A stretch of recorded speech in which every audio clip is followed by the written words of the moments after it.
Okay, so we're on attempt number 3 of this video because 1 and 2 were so blurry you couldn't see them. Alright, so this is for 1.3, multiplying whole numbers and applications.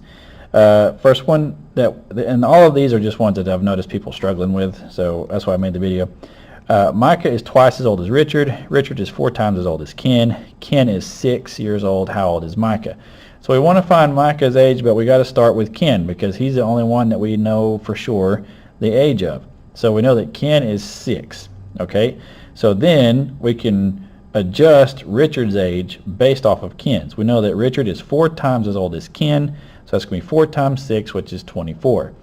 Now that we know Richard's age, we can find Micah's age because it says he's twice as old as Richard.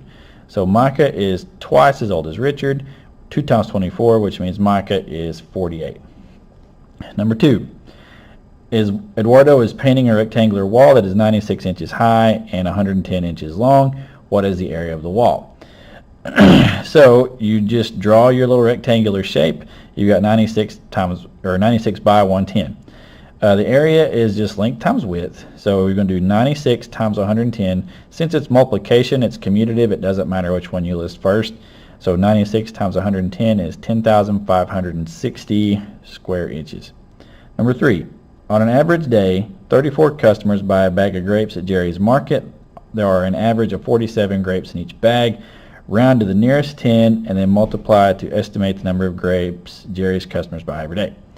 So you have to estimate slash round the number of customers and grapes to the nearest 10.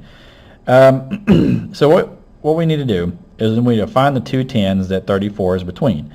34 is between 30 and 40. So we need to figure out which one of those is closer to. And the way that we do that is compare it to where 35 is. 35, of course, is halfway between 30 and 40. So we compare 34 to that. 34 would land like right here if this is a number line. So that would put it closer to 30. So we would say 30.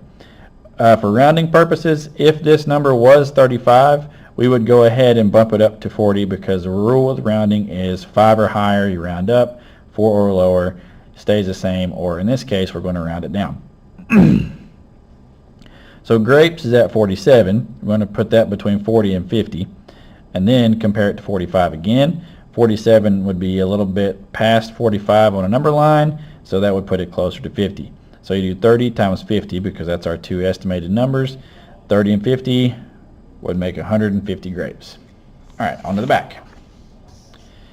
Okay, so Jenna is buying 4 new shirts at $20 each. Which of the following is not a way to write a calculation for how much money Jenna is spending? Another way to word this question, which one is not showing multiplication? And if you know your different types of notations, you can already spot that A is the answer. A is written as a fraction, and fractions are usually associated with division. So this one, plus 2, 20 divided by 4 does not equal 80, so that should be a red flag right there. This one shows multiplication, the dot notation that I like to use. This is repeated addition, and they tell us in elementary school that multiplication is just repeated addition anyway. Get my paper to quit moving here. And then 4 times 20 in the classic notation, so there you go. Alright, another estimation problem. This time we got 38 and 47. 38 falls between 30 and 40. If you compare it to 35, it's between 35 and 40, so it would be closer to 40. 47 we already know is closer to 50, so 40 times 50 would give you 2,000 grapes. And then the last one, another rectangular area problem. Aisha bought a rectangular patch of land that's 75 meters long and 47 meters wide. What is the area of the land? Well, we've got 75 by 47. Use our area formula, A equals L times W, which gives us 3525 square meters. Hope that video helped you guys out, and we'll see you on the next one.